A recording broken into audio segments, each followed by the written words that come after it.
Мою маму в товарном вагоне везли, когда ей всего было лет 5. И история грустная этой земли, не дай бог повторится опять. Но в одном всем корейцам тогда повезло.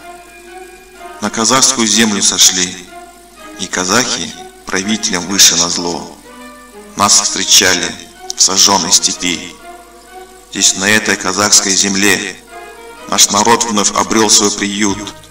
И на всей территории этой страны нас в обиду нигде не дают. Для меня Казахстан — это родина-мать. Он и в сердце моем, и в душе. На другую страну мне его не сменять. Не смогу без него я нигде. Здесь как музыка льется казахская речь, и как солнце улыбки светлы. На голодную смерть нас хотели обречь, а мы вновь друзей обрели. Здесь кореец любому казаху как брат, и кореянка казашке сестра. Это надо почувствовать, так не понять. Мы окрепшая в бедах семья. Процветай, Казахстан, мы все дети твои.